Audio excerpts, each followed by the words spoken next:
Next customer. Please come this way, I called out as the cash registers grew increasingly crowded. Swiftly, I opened the adjacent register and began guiding customers through their transactions. After a concerted effort, the congestion eased, allowing me to return to restocking shelves. "Mary, you're amazing at ringing up customers so quickly," remarked a fellow part-time employee, breaking the rhythm of my tasks. In this bustling supermarket, a diverse mix of high school students and individuals like myself populated the workforce, making each shift enjoyable.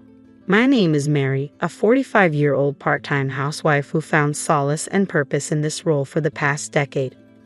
When my child began elementary school, I sought employment and landed a part-time position at this local market. The environment, filled with fellow housewives and understanding managers, suited my lifestyle perfectly. Over the years, I transitioned into one of the senior part-timers, familiar with both customers and colleagues alike. However, a sudden change disrupted our routine when our beloved manager was transferred to headquarters for what seemed like a promotion. His replacement, a newcomer from the headquarters, lacked the familiarity and competence we had grown accustomed to. Slowly, the atmosphere soared as his managerial style clashed with the store's dynamics. Rumors circulated among part-timers speculating on the president's wife's preferences for young, charismatic managers. It became apparent that our new manager sought her favor, often seen engaging in conversation with her. Despite the dissatisfaction brewing among us, none dared to voice their concerns to the president's wife. Instead, some part-time housewives and student employees quietly began resigning. As the situation unfolded, I found myself contemplating whether it was time to seek alternative part-time employment, unsure of what the future held in this changing environment. I found myself in the crosshairs of the president's wife, her sudden inquiry catching me off guard. "You've been working at the store for quite some time, haven't you? How's your child? Already in college? Which one?" she prodded, surprising me with her directness. "Yes, I've been here since the previous manager," I replied cautiously, not eager to delve into personal matters. Then, with a cutting tone, she remarked, "You seem rather incompetent. I doubt you even attended a decent college, did you?" Her words struck deep, but before I could respond, the register area became inundated with customers. I offered a quick nod to the president's wife and swiftly attended to my duties. In truth, my educational journey had ended with middle school.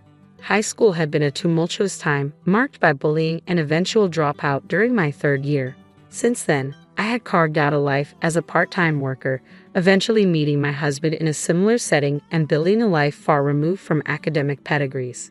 The president's wife, however, seemed to embody a stark contrast. She often boasted about her prestigious university background, yet curiously avoided divulging its name. It struck me as odd, but I brushed it off, lacking any particular interest. Perhaps she harbored preconceived notions about part-time workers like myself, assuming we lacked higher education. I recalled overhearing her discussing such matters with the store manager, leaving me to wonder if she looked down upon us. As murmurs circulated among fellow part-timers about similar interrogations, I found myself bracing for another encounter with the president's wife when, sure enough, she returned to the store the following day.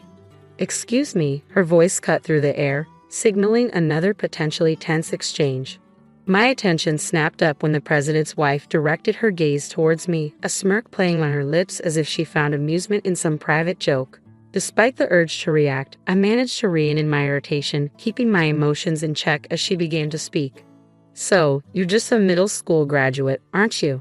I never pegged you for a college goer, but to think you're managing here with that level of education is quite something," she remarked, her words dripping with thinly veiled condescension. I couldn't help but wonder where she had gleaned this information from, until I recalled the previous day's incident when the store manager had been scrutinizing the part-timers' resumes in the office. It seemed that what should have been confidential information had somehow found its way into the president's wife's hands. Annoyance bubbled within me at the thought of her freely sharing such personal details with other employees. I had never sought to fabricate my educational background, but the audacity of someone spreading rumors about my academic history grated on my nerves. While my fellow part-time colleagues seemed unfazed by the revelation, the president's wife took every opportunity to remind me of my supposed educational shortcomings. It became her refrain, peppering our interactions with thinly veiled jabs. "Maybe you wouldn't understand, Being just a middle school graduate, she would quip, using my education as a pretext to assign me menial tasks like cleaning. The repetition of her taunts grated on my nerves, feeling a growing resentment towards my workplace. I began to question why I subjected myself to such treatment, feeling increasingly disheartened by her relentless needling. A few days later, when she returned to the store, her mere presence was enough to stir up irritation within me. As I attempted to sidestep her, she caught my eye and gestured towards the cardboard box storage area, an area typically left untouched as it was designated for supplier use. "People like you should be familiar with garbage," she sneered, her words laced with disdain. "Middle school graduates like yourself are just here to collect a paycheck." Her words stung, delivered in the privacy of the back room, shielded from the scrutiny of customers. It was a deliberate attempt to belittle me, a reminder of my perceived inadequacies in her eyes. I had always managed to endure, especially since most interactions occurred in the bustling sales area. But on that particular day, the weight of my pent-up frustration became too much to bear. "Excuse me, but I believe I earned my paycheck through diligent work, regardless of my educational background," I interjected, my tone laced with simmering anger. The president's wife appeared taken aback, clearly unaccustomed to such pushback. "If you're going to be here, why not contribute something beneficial to the store? We're never quite sure what you're up to," she retorted, her words dripping with disdain. Ignoring the curious glances of passing colleagues, I pressed on. "And what exactly are you contributing by gracing us with your presence? Chatting with the manager, flirting with male employees and high school part-timers, looking down on the rest of us?" I challenged, refusing to back down. Her face flushed crimson with rage as my words hit their mark.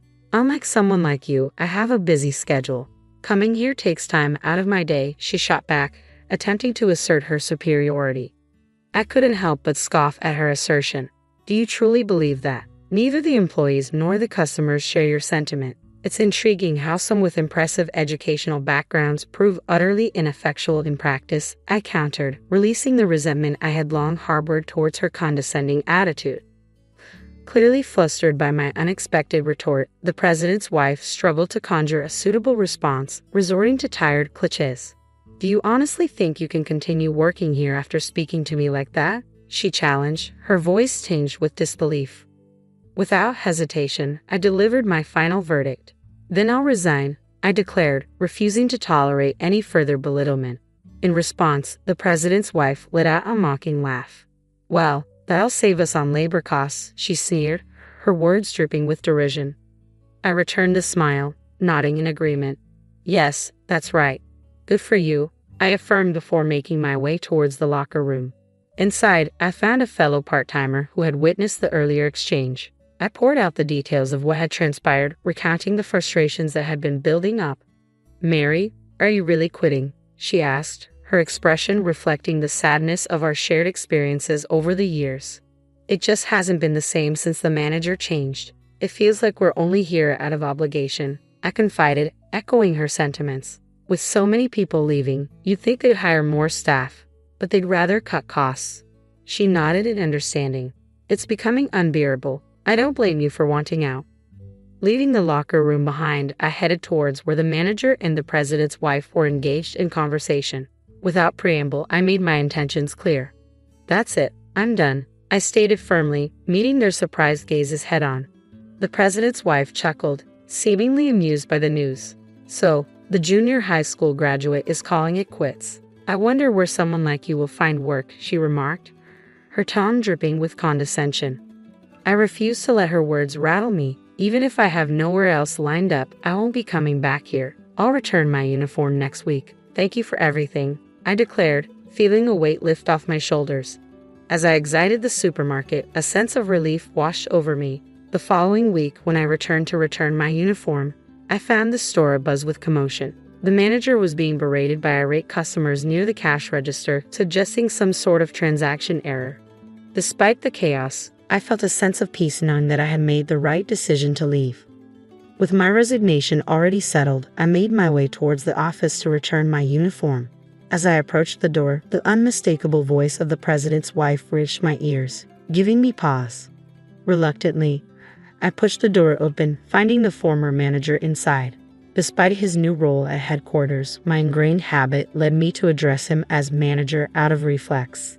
It seemed the president's wife had been engaged in conversation with him, but she hastily departed upon my arrival. "What happened at the register?" the former manager queried, his expression troubled. He proceeded to inform me of a spate of recent complaints at the store since my departure.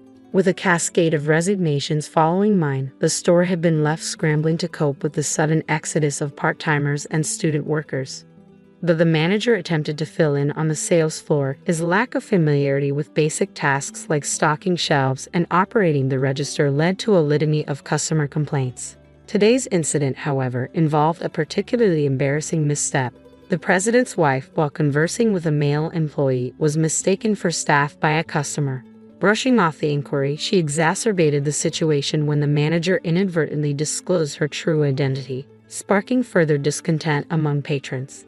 As the register area swelled with customers, the absence of experienced part-timers compounded the chaos. Both unfamiliar employees and the manager found themselves manning the registers, resulting in numerous errors and lengthy delays. The escalating frustration among customers culminated in the manager facing a barrage of complaints, exacerbating an already tumultuous situation. Turning to me, the former store manager sought insight into the unfolding debacle, hoping for some semblance of understanding in the aftermath of my departure. When asked why I had decided to quit, I didn't hesitate to respond honestly. The former manager seemed genuinely interested in my reasons for leaving, and I felt it was only fair to provide him with the truth. In turn, he confided in me that he had heard rumors regarding the president's wife's educational background. While he lacked specific details, the word on the grapevine was that she had only graduated from high school. This revelation left me pondering the irony of her previous educational condescension. Could it be that the president's wife, with her supposed lack of higher education, was projecting her own insecurities onto others? It certainly made her seem all the more formidable and unpredictable. 2 weeks later, the supermarket I had once called my workplace stood deserted. The usual throng of customers was conspicuously absent, a stark contrast to the bustling scenes of my former shifts. It's no surprise, given all those complaints, I mused to myself as I observed the desolate scene. Lost in thought, I was approached from behind by the former store manager. After exchanging pleasantries, he mentioned a new store opening just one station away. He extended an offer, asking if I would be interested in joining the team. It appeared that an employee he had trained was being promoted to the position of store manager at the new location. Knowing the caliber of this individual, I felt a sense of trust and reassurance. I nodded in agreement and wasted no time in reaching out to my former part-time comrades. Upon confirmation of my role at the new store, I discovered that some of my former colleagues would also be joining me, a comforting realization amidst the uncertainty of change. Under the guidance of an understanding manager, I quickly settled into my new role. The atmosphere was welcoming, and I found it easy to establish rapport with my coworkers, both old and new. The new store introduced innovative offerings such as local side dishes and bread, which proved to be a hit with customers. As I embraced this fresh start, I couldn't help but feel optimistic about the opportunities that lay ahead. As I settled into my new role at the store, I was greeted by familiar faces from my time at the previous location. The transition to the new store went smoothly, marked by a successful launch and positive feedback from both customers and employees. However, I soon heard troubling reports about the old store. It had become notably quiet, and the manager found themselves facing frequent scoldings during head office meetings. A string of new hires as part-timers quickly came and went, exacerbating the ongoing staff shortage. Finding a new part-time job had brought a sense of relief, and I was content to work happily as I had before. But about a month into my tenure at the new store, the president's wife made a surprising appearance before me. Her unexpected visit seemed to be aimed directly at me, as she wasted no time in addressing the rumors she had heard. "I heard there's a junior high school dropout working at our store again, so I came to check," she stated bluntly. I couldn't help but sigh at her accusatory tone. "What's the issue?" "I haven't done anything wrong," I replied, feeling unfairly targeted. She persisted, laying blame at my feet for the troubles at the old store. But I refused to accept her accusations. "Isn't it more accurate to say that you're the one engaging in power harassment?" I challenged, frustration simmering beneath the surface. Former colleagues from the previous store attempted to intervene. but I waved them off. I couldn't let them shoulder the blame for something they weren't responsible for. As a middle school graduate, I can't possibly be held accountable for all the employees quitting, I asserted, refusing to be intimidated. The president's wife's anger flared at my defiance, but I stood my ground, supported by nods of agreement from fellow part-timers. If you're having trouble understanding, let me spell it out for you. Your disdain for our educational backgrounds and the manager's incompetence have created a toxic environment, I explained, my words ringing with conviction. In the end, no one wants to endure power harassment while working part-time, and it was time for the president's wife to acknowledge the real issues at hand. When I accused the president's wife of power harassment, she immediately raised her voice in denial. "Are you trying to frame me without any evidence?" she retorted, her tone sharp with indignation. Just as she attempted to grab hold of me, the manager intervened, asserting firmly, "Can you please stop doing that to our part-timers?" Despite the risk to his own position, the manager stood his ground. "I am the manager of this store, and it's my duty to protect the employees. I will fulfill my role, whether you're the president's wife or not," he declared, earning applause from the other part-timers. With a resigned sigh, I reached for my smartphone. "I have evidence of power harassment," I stated calmly before playing a video. The footage showed the president's wife berating another part-timer at the previous store, clearly demonstrating a pattern of abusive behavior. As more part-timers stepped forward with their own recordings, it became evident that we had all experienced her mistreatment. "We're going to sue her," I announced, met with resolute nods of agreement from my colleagues and the manager. Furious at the manager's defiance, the president's wife impulsively fired him on the spot. But to her dismay, I revealed that I had recorded her dismissal as well, ensuring the manager's protection. Realizing the depth of her self-inflicted predicament, the president's wife attempted to flee. But before she could escape, I confronted her one final time. "There are more important things than education, aren't there? Sometimes humanity matters more than society," I remarked pointedly, causing her to pause. "How did you know?" she muttered, inadvertently admitting to her own insecurities.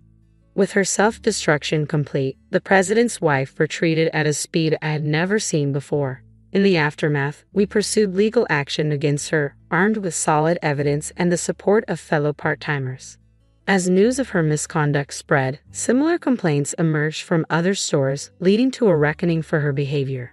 Forced to confront the consequences, the president demanded she repay her debts by working. It was a satisfying sight to witness her laboring angrily at a nearby drugstore, a fitting end to her reign of mistreatment. With a trustworthy manager at our helm, we continued our work with renewed dedication, free from the shadow of power harassment. Hello, I'm Pearl, 29 years old, and I've recently welcomed a new addition to the family. However, the birthing process was anything but smooth, thanks to my mother-in-law nearly causing me harm. I may sound a bit crazy, but allow me to share the tale. Let me start by giving you some background on my husband, Adrian. We met in college and instantly clicked, falling in love almost immediately. Our connection was extraordinary, and I knew he was the one.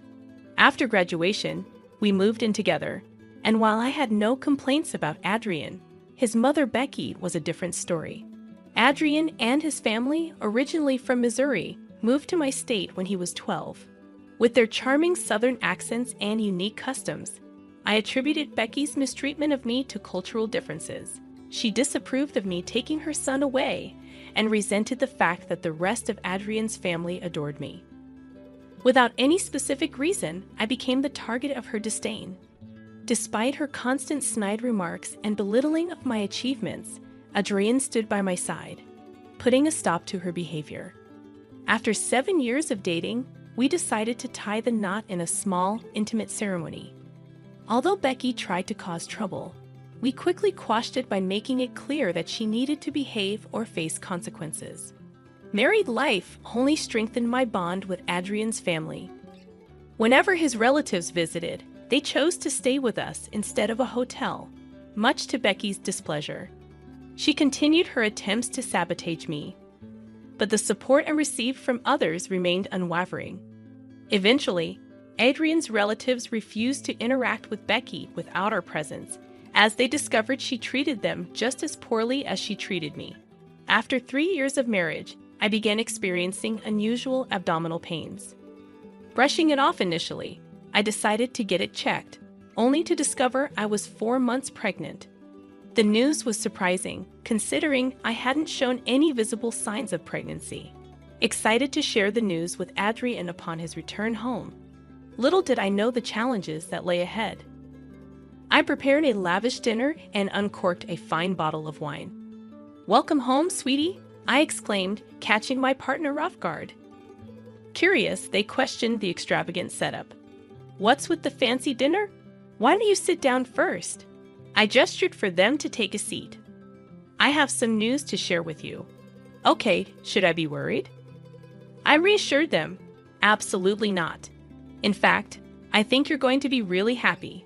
"All right, I'm excited." Spill. "So, you know how I've been experiencing those weird stomach pains?" I began. "Well, I went to the doctor today, and she ran some tests. Turns out my stomach is perfectly normal." Their curiosity piqued, they asked, "What was it then?" "Turns out I'm pregnant," I revealed. "Oh my gosh, are you serious?" they exclaimed, surprised. "The best part is that I'm 4 months along." They were incredulous, asking, "How is that even possible?" "It's a hidden pregnancy. I haven't had any other symptoms, and those pains were actually kicks," I explained. Overwhelmed, they responded, "Oh my God, this is big news. I'm so happy." "I am too. And this couldn't be happening at a better time. We're finally doing well financially, and I was going to ask you if we could start trying anyway," I shared. Concerned about announcing the news, they expressed, "Oh, we're going to have to tell everyone about that. I'm worried about the way your mother is going to react." Acknowledging the tension with my mother-in-law, I replied, "You know how much she hates me. She hates that everyone loves me. I'm worried that with the pregnancy announcement, I'm going to get more attention and she'll hate me even more." Determined to address the issue, my partner reassured me, "If you're okay with it, I'll have a strong word with her about her behavior. You don't have to worry about a thing. The only thing you have to do is enjoy being treated like a princess." Heartened by their support, I agreed. I would like that talk and the princess treatment. I say we wait until we find out the gender of the baby before we have a celebration, though. They embraced the idea, saying, "I love that idea. Now, let's have a little celebration of our own."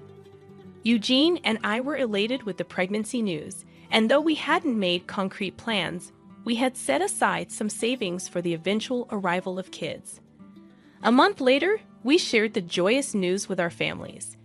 While my family was overjoyed, Adrian's family, except for Becky, reacted positively. Surprisingly, she barely reacted, scowling at us. Deciding to have a gender reveal party, we organized a backyard barbecue and invited both our families. Using the traditional cake-cutting method, we discovered we were expecting a boy. I was elated and eager to start decorating our nursery after the gender reveal party. Throughout the entire celebration, I felt like a queen, receiving abundant attention and numerous questions. However, my joy took a turn when I noticed Becky's absence.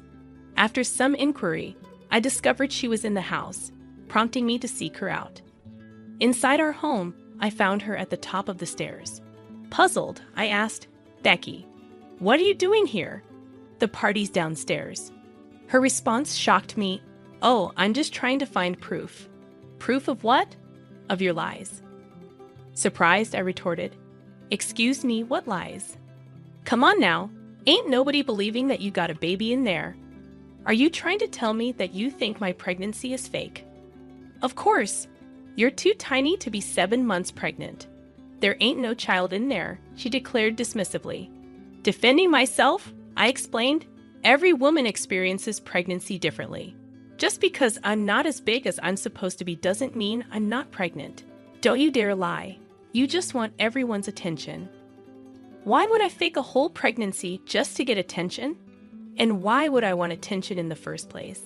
I know your kind. You're jealous that my son pays me all the attention when I come over, and you want to take that away. Feeling unfairly accused, I responded, "Becky, I think you're projecting some of your feelings onto me, and I really don't appreciate that." I have no need for attention because I naturally get it. You're trying to steal from me, and I do not appreciate that. Exasperated, I warned her. Look, you're stressing me out, and that is not good for the baby. I'm just going to go. Stop trying to steal the spotlight. No one gives a darn about you. The last thing I remember was her pushing me down the stairs, resulting in excruciating pain. When I woke up in a hospital bed with a tube in my hand and abdominal pain, I was disoriented. Eugene, sitting beside me, explained that I had fallen down the stairs and lost a lot of blood. They had to induce my pregnancy, and I had given birth. Desperate to know about my baby, Eugene hesitated, saying they were doing everything to stabilize our child, but he couldn't provide further details. Where is he?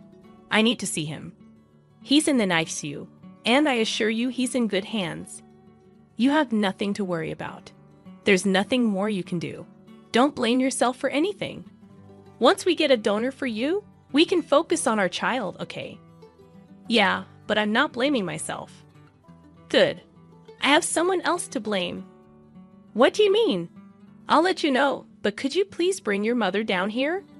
Why? Just please don't ask questions. I'm going through enough. Bring her here and tell her everything that happened in front of me. I'll explain everything else after.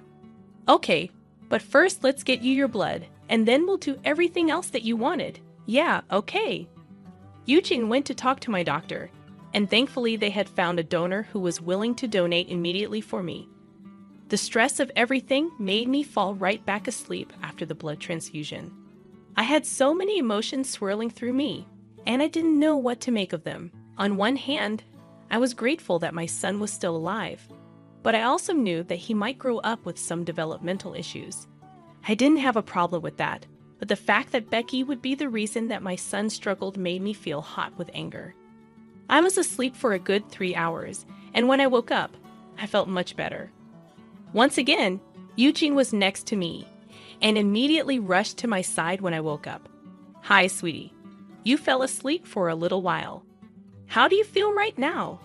A lot better. How's our son? They've managed to stabilize him. He'll have to be in the NICU for the next 2 months. Will I be able to hold him? Not yet, but soon. I promise. Until then, we will definitely get to see him. I saw him, and he looks adorable. All right. I'm glad that everything's okay. But you wanted to see my mom, right? Oh yeah. Is she here? She's waiting outside. Shall I bring her in? Yeah. Hi, Pearl. How are you? Not doing so good, Mom. Eugene, did you update her on what happened? No, he didn't tell me anything. He just asked me to rush here. Eugene, could you tell her what happened since I got here? Well, Mom, after you came running to us about Pearl slipping down the stairs, she ended up bleeding a lot. She had to get induced so she could give birth to the baby. Thankfully, the doctors and nurses managed to stabilize our son. He's just going to be in the NICU for a while now. Oh, you gave birth, Pearl. Congratulations. Don't even. Do you have something to say to me and Eugene? What are you talking about? Sweetie, you said Becky came running to you after I slipped, right? Yes, and I'm so grateful that she saw it because none of us heard you fall. Great. Now, Becky, should I be the one to tell him, or will you do it yourself? What is she talking about, Mom? Oh, I don't know. She just gave birth. She's probably just making things up. She's probably suffering from mommy brain. Lord knows I had a bad case of it after I gave birth to you. Do not even try to make this into something as arbitrary as that, Eugene. Your mother pushed me down the stairs. What? You remember? I was overcome with emotion when I finally cradled my son, and Eugene shared in my tears. The realization that we had almost lost him left me feeling nauseous. Word spread that our son was back home, and somehow, even Becky got wind of it. She acquired another phone number just to reach out to us. Seeing that our responses were non-existent, she took it upon herself to show up unannounced at our house. Fortunately, Eugene answered the door. If I had, I might have given her a piece of my mind, or worse, physically confronted her for the stress she had caused my family. Becky looked worn and aged compared to our last encounter, tears in her eyes as she pleaded with Eugene to talk to her. "Please, talk to me, Mom. You need to stop trying to contact us." "How can I not? My son won't talk to me, and I don't get to see my grandson. You think you get to see our son? You don't think we're in pain from not being able to hold our little boy? I really am sorry. Please, at least talk to me. I thought I was doing something right." How is pushing my wife down a flight of stairs the right thing to do? She's always been trying to steal everyone's attention. I see the way she tries so hard, and it's just so darn hard to keep my anger in check.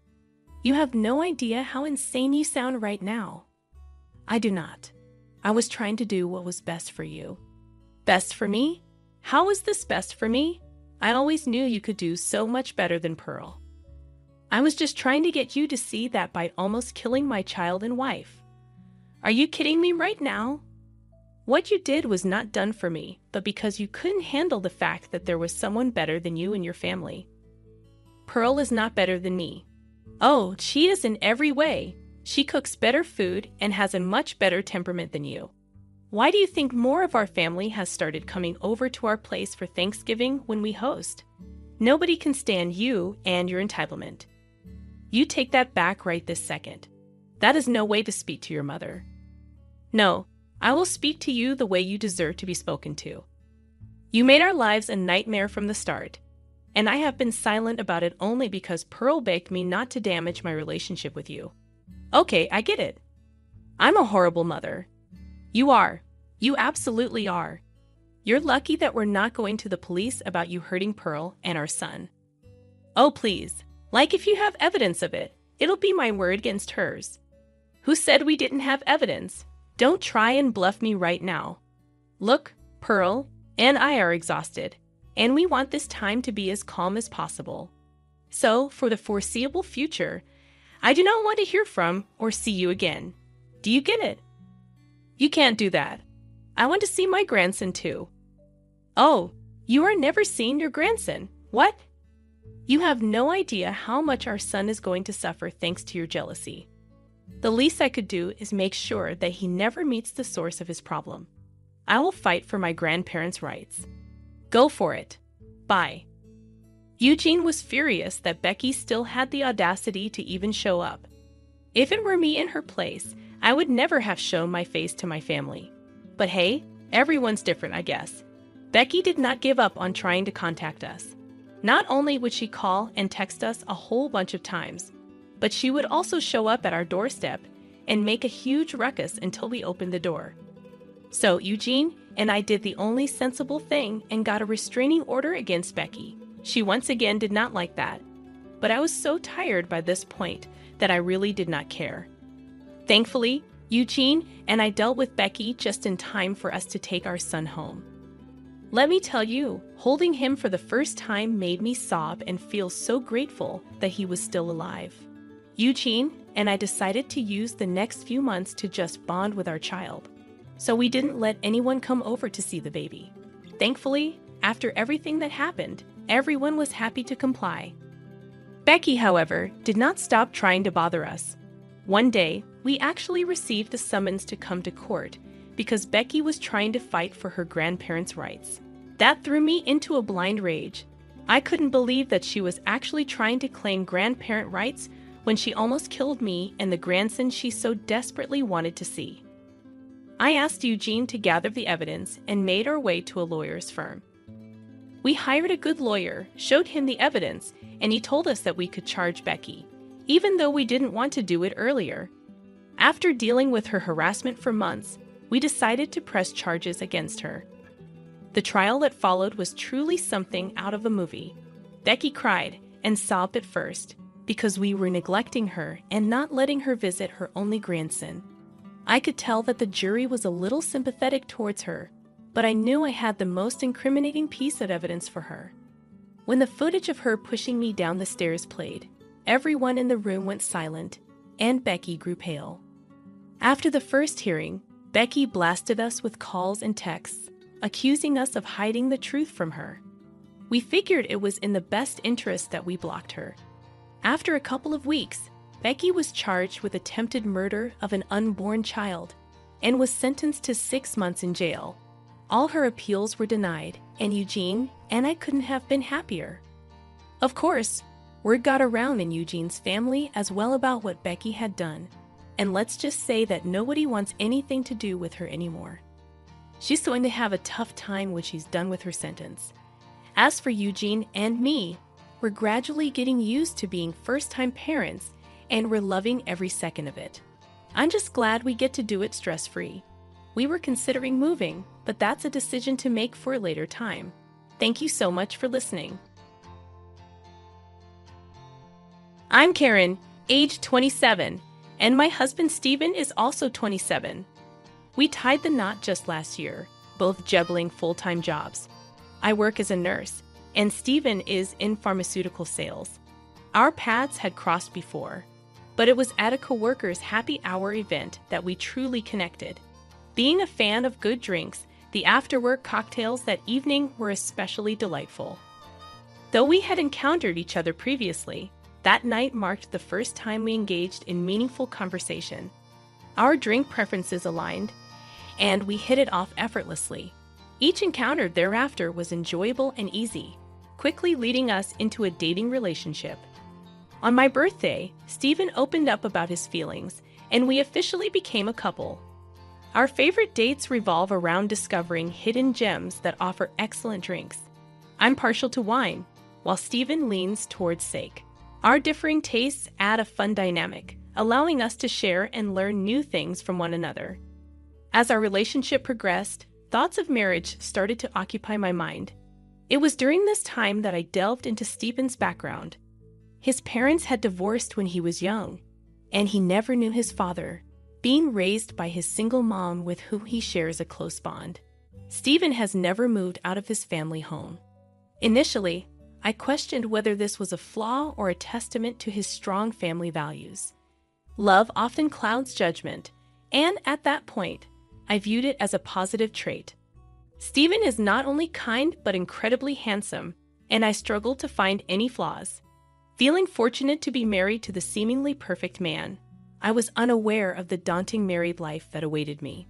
Before our wedding, I frequently shared meals with my mother-in-law, who always spoke highly of me to Stephen, saying, "Karen is like a daughter to me. Don't let her get away, marry her soon." Hearing those words always brought me joy, and I eagerly anticipated officially becoming part of the family. Steve, who had a knack for connecting with people, also had an excellent reputation with my parents. The wedding went off without a hitch, reflecting our shared preference for avoiding the limelight. Post-wedding, Stephen made the significant move out of his family home for the first time. However, out of concern for his mom, we opted for an apartment just a 10-minute walk from his family residence. In hindsight, that choice proved to be a mistake, but regrets come too late. The dynamic with my mother-in-law shifted drastically after the wedding. Once treating me like a daughter, she transformed into someone who seemed to view me as a mortal enemy, visiting our home daily. With care, I approached Stephen, expressing, "I appreciate your mom's visits, but it's challenging for me to relax. Could you ask her to come less frequently on workdays?" Stephen's response was unexpected as he asserted, "Why? We're family now. Mom gets lonely, she loves to talk, and she hates being alone. I wish she would be more understanding. This is my home too, and I can't convey something I don't believe. If you have something to say it yourself. I won't." It was a surprising turn, and Stephen's refusal to consider my perspective left me taken aback. From that day forward, any mention of his mother made Stephen moody, prompting me to withhold my thoughts to avoid further arguments. My mother-in-law took advantage of the situation, and before I realized it, Stephen had given her a spare key. One day, I returned home to find my mother-in-law cooking in our kitchen without permission. Surprised to discover her in my personal space, my tone turned assertive. "What are you doing, mother-in-law? You can't just come in here without asking," she retorted. "What's going on with your fridge? It's practically empty. I have never seen such a lifeless fridge. Do you even cook? Don't tell me you're always buying deli items." Unable to hold back any longer, I responded, I shop for fresh ingredients daily. I've heard your fridge is always packed like a traffic jam. It's impressive you can manage that. I just bought ingredients today. Sure, we have deli days, but I also cook to save money. And by the way, deli food these days is pretty good. Haven't you ever tried it? Mother-in-law wasn't backing down. I'll listen to you. I would rather not have Stephen eat food when we don't even know who made it. This is what happens when he marries an incompetent wife. I should have taught him to be more discerning about women. Sparks ignited between us, and once I began expressing my grievances, words poured out uncontrollably. Do you see the shopping bag, mother-in-law? Not a single deli item in it. I'm busy, so could you please not get in my way? You're not even a guest anymore. You let yourself in. Mother-in-law stormed out, her face flushed with anger. I'll tell Stephen about this. I had more to say, but she left. Despite feeling uncomfortable, I knew I was justified. Shaking off the negative vibes, I focused on cooking pot roast. When Stephen returned home, his face mirrored his mother's anger. What'd you say to Mom? She called me crying.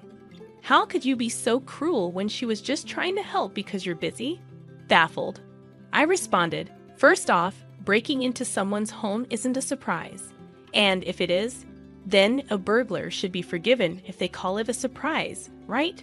This happened because you gave her a spare key. She could have come when one of us was home. It's not only unnecessary, but also intrusive. What about my privacy? I have no intention of apologizing. Stephen looked shocked and with a single word said, please. Can you two just get along? He retreated to his room without eating dinner. Hoping this dispute would make him more considerate, I endured days of minimal communication. Unable to bear the tension, I initiated a conversation saying, what do you want to do going forward? I don't want a relationship where we don't communicate. Let's talk. Finally, Stephen spoke up, saying, Mom's remorseful. She was crying yesterday, worried you would never forgive her. The root cause was me giving her the spare key. I'm sorry, Karen. I didn't care about mother-in-law as long as Stephen understood. That was enough. My weakness showed, and I forgave him. Even though I knew in the back of my mind, my fault is that I forgive. Stephen promptly called his mother, who eagerly came running, visibly relieved to be summoned. Exhausted from the ongoing conflict, I harbored a bad feeling but was willing to give peace a chance. As soon as mother-in-law saw my face, it was as if a switch had been turned on. Oh, I'm so relieved. I thought Karen would never speak to me again. I know I overstepped, and I promised never to do it again. Mother-in-law began speaking in a voice as sweet as if she were addressing a cat. Despite my reservations, she pulled out a mysterious bag from her purse. I met an old friend from college yesterday. She's unbelievably youthful and beautiful. She gave me some Chinese tea. That's her beauty secret. I thought I'd share some with you, not that you need it. My instincts raised concern, but I felt awkward refusing. Stephen whispered, just have 1 cup of tea with her. I'll make sure she leaves as soon as possible. Wanting her gone, I reluctantly agreed to the tea. I'd always enjoyed Chinese tea, and it's popular at my workplace too. Mother-in-law quickly poured hot water into the tea pack. This tea is supposed to be good for your skin and boost female hormones. You guys are thinking about having kids soon, right? If you like it, I'll tell my friend to get some for you, she said, placing the cup in front of me. The aroma was a bit unusual, but I took a sip anyway. It tasted strange, but I dismissed it, thinking it was just a new flavor. However, my bad feeling came true. I woke up in the middle of the night with stomach pain, feeling half faint. By the time I felt better, it was already morning. There was no doubt about it. The only thing I had consumed that Stephen hadn't was the suspicious Chinese tea. I told Stephen about it, but he didn't take me seriously. Karen, that's a terrible accusation. Mom brought the tea to make amends. You're making it sound like she poisoned you. Don't you feel ashamed? It's probably just an upset stomach. Mom would never do something like that. Stephen wouldn't believe that I was being malicious, but without evidence, I couldn't press the issue. Still, I have been wary of anything from mother-in-law since then. Just before Stephen's birthday, mother-in-law called. "Karen, I'm cooking for Stephen's birthday. Say you can come or not, it's up to you. You're busy, right? Maybe you should take some time to refresh yourself." She was planning to celebrate Stephen's birthday without me. I hadn't dared to eat anything from her since that day, and homemade food was out of the question. But I was planning to spend Stephen's birthday together, so I felt upset. I thought we would spend his birthday together since we are newlyweds. I assume you have celebrated with him every year until now, so from now on it's my turn. Before I could complete my sentence, she abruptly interrupted me. Regardless, I insist on Stephen returning home. "Karen, your presence is optional. We can defer the celebration of your birthday to next month, all right?" I left the decision in Steph's hands. That nickname of hers, Steph responded, "Did you catch that? You have the freedom to do whatever you please on that day." Without hesitation, he favored his mother-in-law over me, and my patience was wearing thin. On Stephen's birthday, his enthusiasm was contagious, but it left me feeling queasy. My affection for him began to dwindle. He relished celebrating exclusively with his mom, transforming into more of a mama's boy. Their dining outings became more frequent. I'm occupied with work and can't dwell on this all the time. A month flew by, and it was my birthday. Traditionally, we celebrated at our favorite restaurant. I assumed this year would follow suit, but Stephen surprised me. "Mom wants to join in the celebration. She'd be happiest if the two of you could get along." I was taken aback, frozen in shock. Stephen, still exuberant, remained oblivious. I expressed, "I wanted to celebrate with just you, Stephen. We spent your birthday together, so let's do the same for mine." Stephen, for some inexplicable reason, interpreted it as politeness. No need to hold back. Mom offered, so it's fine. He just couldn't grasp it. With no other option, I had to be resolute. "No offense to mother-in-law, but I want to spend my birthday exclusively with you. I'd like to go to our special restaurant." Suddenly, Stephen erupted in anger. "Don't reject Mom's kindness. You're heartless. Haven't you realized she didn't invite you to my birthday?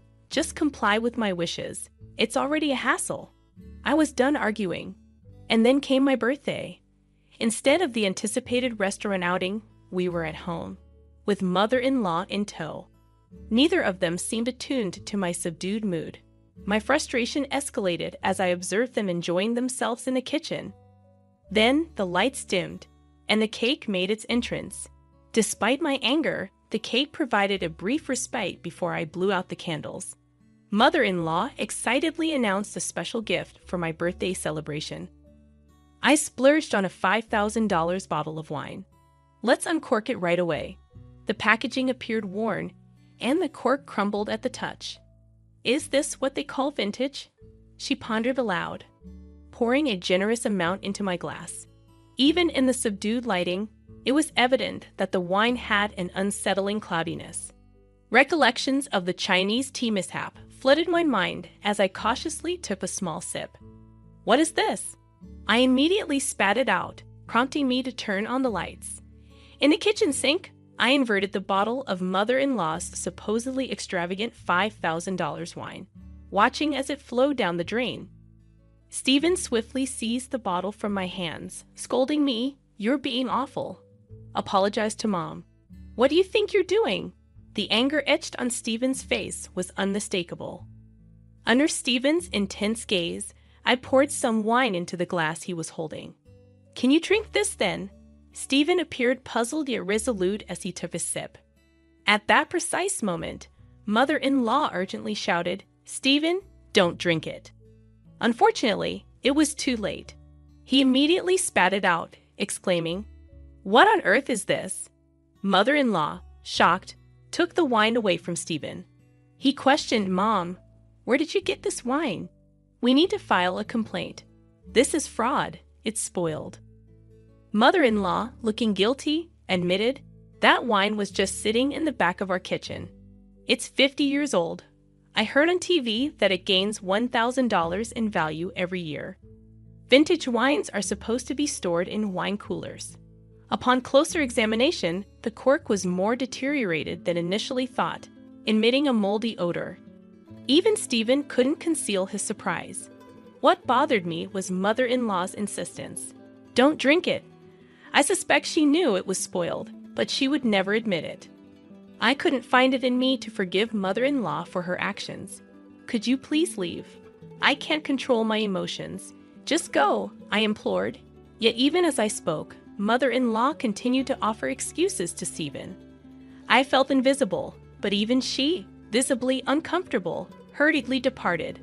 Once she was gone, Stephen surprised me with his response. "Mom doesn't drink, so she wouldn't have known." Thankfully, we didn't offer it to anyone else. Despite everything, Stephen defended mother-in-law as if it were an innocent mistake. In that moment, my feelings for him cooled. My determination against Stephen solidified as he defended mother-in-law despite her actions against me. I had ignored his excessive attachment to his mother for too long. "I want a divorce," I declared, presenting Stephen with divorce papers I had kept just in case. He was rendered speechless, questioning my decision. "Ask yourself, do you comprehend how much I've endured? I've reached my breaking point." Then, to compound matters, he offered a profound apology without prompting, stating, "I won't repeat it. You've won." He proceeded to confess to multiple affairs, revealing 4 different women. Though I had harbored suspicions of infidelity, learning the truth left me shocked. There was no longer any doubt. I was determined to divorce him. Engaging a private investigator seemed unnecessary. Evidence of his affairs was abundant. During our conversation, he foolishly remarked, "You'll regret divorcing someone as great as me." Stephen's words only fueled my disgust at myself for ever loving him. Multiple affairs and his attachment to his mother provided ample grounds for divorce. To streamline the process, I resolved to hire a lawyer, regardless of the cost. Initially resistant to the divorce, Stephen eventually relented, likely recognizing the gravity of his mistakes. He returned to his doting mother, and later it surfaced that his affair was with a co-worker, leading to his demotion. Unable to distance himself from his mother, Stephen ultimately resigned from his job. Despite his ongoing job hunt, word of his workplace indiscretions had spread rapidly, hindering his prospects in the same field. Persistently tethered to his mother, he settled for part-time work. Given his arrogant and unreliable demeanor, it seems unlikely that he will maintain the job for an extended period. While I rely on his steady employment to receive alimony, the payments are currently consistent, so I'll count that as a win. I discovered that mother-in-law, who had presented herself as superior, was in fact a hoarder. Stephen's family home turned out to be a literal dump, explaining their reluctance to have me over. As the stench became a bother to neighbors, police intervention became necessary. The mere thought of consuming wine from that house still turns my stomach. Let Stephen live in his squalid environment and work his sporadic part-time jobs with his beloved mother-in-law for all I care. Though I've returned to my previous life, I find happiness in the absence of torment. No longer will Stephen disrupt my workplace, providing a welcome relief. In hindsight, Stephen possessed good looks but little else. The fact that he complies with alimony payments is a silver lining, I suppose. The breakup taught me a valuable lesson.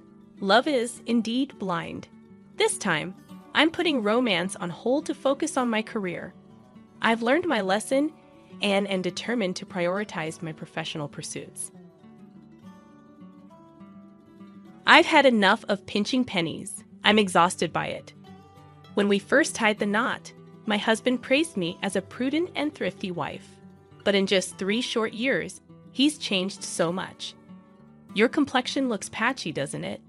You don't take good care of your skin, do you? Are you even still a woman? Those were his parting words before he stormed out. Yet he never anticipated the regret that would follow his rash departure. Nor did he bother to ask the most important question. My name is Madison, and at 31, I hold down a full-time job. It's been a year since I divorced my husband, who is 3 years my senior, after he left me for another woman. We were married for just 3 years, Even before our marriage, I harbored ambitious dreams, and together, my husband and I worked diligently towards them, leading a modest life, never squandering a cent. You're remarkable for your age, so disciplined and frugal. My husband used to marvel, observing the steadfastness with which I managed my affairs. He was quick to envision a future together. Within a year of courtship, he proposed, and we became husband and wife. Yet, I kept my most cherished dream concealed, deeming it too far-fetched to share. I feared his ridicule if I were to divulge it. Instead, I engaged him in our frugality game, meticulously managing our finances without disclosing the ultimate purpose. As time passed and our marriage matured, my husband underwent a subtle transformation. You still meticulously track every penny. You spend so much time with those account books. He jest, poking fun at my thriftiness. It's almost refreshing to find an error. He'd add with a smirk, while I found solace in the precision of my records, treating it like a personal challenge. Unfazed, my husband would retreat to his phone, leaving me to my calculations. When our daughter arrived, I took on a part-time job as a newspaper delivery person to supplement our income. My early morning departures irritated my husband, but our daughter slept soundly, as if she sensed the importance of my endeavor, my dream. Through rigorous economizing and additional work, I steadily grew our savings until they reached a point where my husband couldn't scoff when I finally revealed my dream to him. "Listen, honey, there's something I need to talk to you about," I began, ready to finally share my long-held dream with my husband. But before I could say another word, he cut me off with a strange irritation in his voice. "Shut up! Are you going to lecture me about saving money again? Every day, it's save this, save that.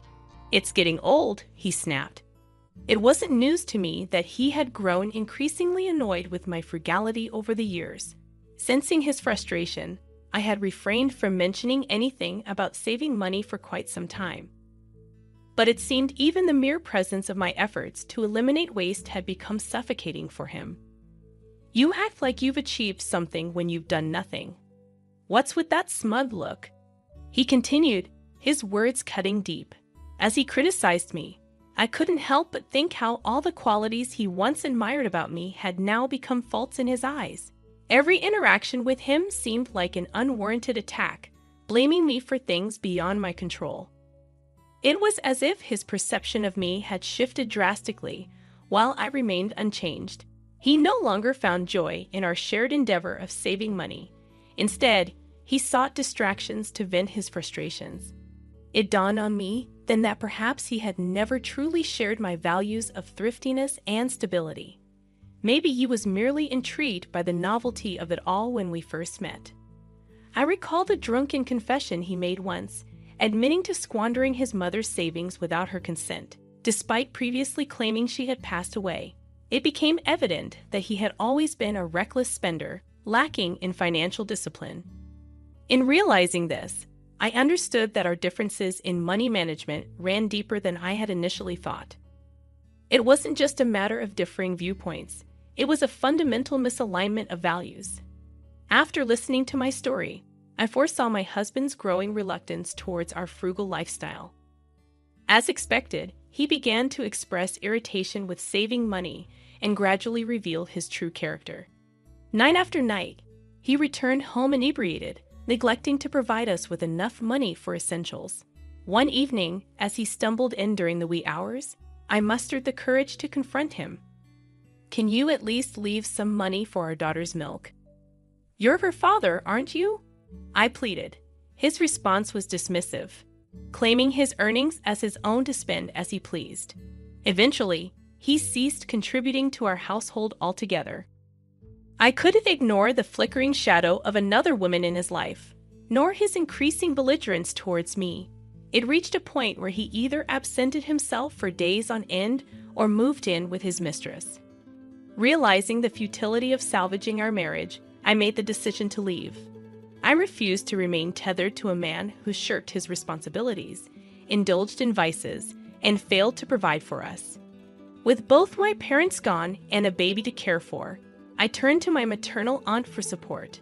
Despite my reluctance to burden her, I confided in her about my predicament and asked to stay with her for a while. Understanding my plight, she welcomed me into her home, having gone through a divorce herself. I gathered my courage, filed for divorce, and moved out of the apartment I once shared with my husband. It was a rare occasion when someone visited our home during those turbulent times. Later, as the divorce proceedings unfolded, my husband contacted me, claiming he had signed the papers. We met at a cafe where he presented me with a bulging envelope from his jacket pocket, cautioning against any future disputes. Inside the envelope lay a substantial sum of money, accompanied by his declaration of intent to marry into a wealthy family. Seeing through his pitiful attempt to buy his way out of our marriage, I couldn't help but retort with biting sarcasm. If you marry into wealth, you won't need to worry about saving anymore. As those words left my lips, I couldn't shake the thought that a woman who would entertain a man like my husband couldn't possibly be as wealthy as he claimed. At best, she might be running a small business. Yet, my husband departed without a hint of love or concern for our daughter. In turn, I saw no reason to disclose to him the identity of the visitor who had graced our doorstep the day I left with our daughter. Leaving my daughter in the care of my aunt, I returned to work. One day, much to my surprise, my aunt remarked, "Since you've been here, the utility bills have decreased." I couldn't help but chuckle at her observation. I have a knack for saving money, I confessed proudly. Eager to repay my aunt's kindness, I got creative. My thrifty nature and keen eye for waste allowed me to identify areas where we could cut costs. When I shared my strategies with her, she was amazed.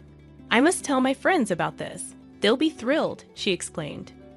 Grateful for her support, I gathered her friends and shared my money-saving techniques with them. Their enthusiasm surpassed my expectations, and soon they were eager to spread the word to others. What started as a simple gesture of gratitude blossomed into regular lectures on financial efficiency. My aunt, impressed by my unexpected talent, proposed charging for my services. Through these lectures, I swiftly rebuilt the savings I had lost in the divorce and finally achieved my long-held dream. About a year after the divorce, while visiting a hall for one of my lectures, I noticed a man in work attire carrying materials. As I observed him casually, something about him caught my attention. As I locked eyes with the figure, I realized it was my former husband. His gaze met mine, and recognition dawned on his face. In a split second, I felt a sinking sensation in my stomach, but it was too late. A smug grin spread across his face from a distance. Desiring no conversation, I feigned ignorance and made a swift exit through the hall's exit. However, he pursued me and intercepted my path. "You don't have to run away. We're divorced," he declared with a half smile, as if proud of some achievement I hadn't even heard of. "I've been put in charge of a company owned by my wife's father. I'm here to oversee some work with my team. I'm slated to become the company president, so I'm quite busy," he boasted, peering at me expectantly. Then, with a mocking tone, he asked about my situation. "I heard you're on welfare. Despite your penny pinching, if you can't earn, you're still going to struggle, right?" His sarcastic grin was unmistakable as he awaited my response. I furrowed my brow in disbelief. "Who are you confusing me with?" I retorted sharply. He maintained his half-smile, unfazed, and continued his barrage of accusations. "Didn't you go begging to the landlord of our old apartment for a loan?" His laughter punctuated his words. Then his demeanor shifted briefly to seriousness. "I went to collect some belongings left behind when I moved out. The landlord mentioned something about you struggling and suggested welfare. Was that not you?" His doubtful gaze scrutinized me, but I stood before him impeccably dressed, my appearance hardly resembling that of someone on welfare. I explained I had forgotten until now. "Your mother visited shortly before our divorce, seeking financial help. Out of sympathy, I obliged. She was the visitor who came when I was leaving, not a representative of my financial state." My revelation seemed to genuinely surprise him. "You're joking, right? Mom is alive, seriously. If she knew my current situation, she might demand her money back." He revealed the turmoil his mother had faced upon discovering he had squandered her diligently saved savings. As I locked eyes with my former husband in the hall, I realized with a sinking feeling that he had spotted me too. Before I could slip away, his grin widened, and he hurried over to intercept me. "No need to run off. We're divorced," he remarked with a half-smile, flaunting something I hadn't heard. "I've been put in charge of a company owned by my wife's father. I'm going to be the president, so I've got a lot on my plate," he continued, his gaze lingering on me. Then, with a mocking tone, he inquired about my situation. "I heard you're on welfare. Despite all your savings, you're still struggling, aren't you?" I furrowed my brow in response. "Who are you confusing me with?" I retorted. Unfazed, he persisted, claiming I had sought a loan from our former landlord. Amused by his accusations, I chuckled. "I was there to collect my belongings after moving out," he added, his tone shifting momentarily. "The landlord mentioned welfare. Wasn't that you?" he questioned, casting a doubtful glance my way. Dressed impeccably in recognizable brands, with my hair and nails meticulously groomed, I hardly resembled a welfare recipient. I explained, "Your mother visited our old apartment before we divorced. She needed money, and I couldn't turn her away." His incredulous expression betrayed genuine surprise. "Mom's alive. No joke. It's she knew of how I lived now. She might want that money back," he remarked, his tone tinged with regret. His mother, who had been abandoned by her son after he squandered her savings, recounted her struggles tearfully. Despite her son's remorse, he never repaid her. Upon visiting me, she revealed her desire to reconcile, having tracked down our address through a relative. Sensing my husband's unease, I informed him that I had given her his company name, although I had left the job 3 months prior to oversee my in-laws' business. My husband appeared relieved until I disclosed that I had passed on the envelope containing the money from our divorce settlement, now belonging to his wife's family company, as a gesture of goodwill. His shock was palpable as he struggled to comprehend the depth of his mother's plight. As I recounted her situation, he grew increasingly agitated, finally breaking into a cold sweat. As I suggested informing his mother of his current employment, his phone rang, likely his current wife calling. Startled, he fumbled for his phone, his expression a mix of panic and disbelief. Suppressing a laugh, I responded, "Is she asking me to take care of her?" With a casual wave goodbye to my husband, engrossed in his phone call, I strode towards the neighboring apartment building. My husband, noticing my departure, interrupted his conversation, beckoning me to wait. "Where do you think you're going? That's an expensive building. You'll get in trouble if you go in without permission," he cautioned. Turning to face him, I revealed, "I'm the owner of this building. I've rented out all the other units, but my daughter and I reside on the top floor." His stunned silence spoke volumes. I explained that my dedication to thriftiness stemmed from a desire to purchase such a property. "I had just saved enough money to do so when you began to resist frugality," I admitted, causing him to drop his phone in shock. But I had another revelation for him. I inherited a substantial sum from my parents. Instead of squandering it, I invested in real estate, turning my savings into assets worth $5 million, I revealed, gazing up at the building proudly. My husband marveled at my success, expressing regret for not providing such a lifestyle for me himself. "Well, she can make her unlucky son pay for all the hard work he's done with millions in debt and interest," he remarked bitterly.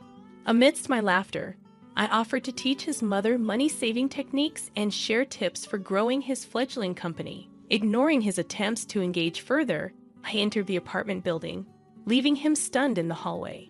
He hurried after me, but I paid him no mind, knowing he couldn't follow me inside. Once inside my home on the top floor, I promptly contacted a trusted real estate agent, grateful for the opportunities my prudent investments had afforded me.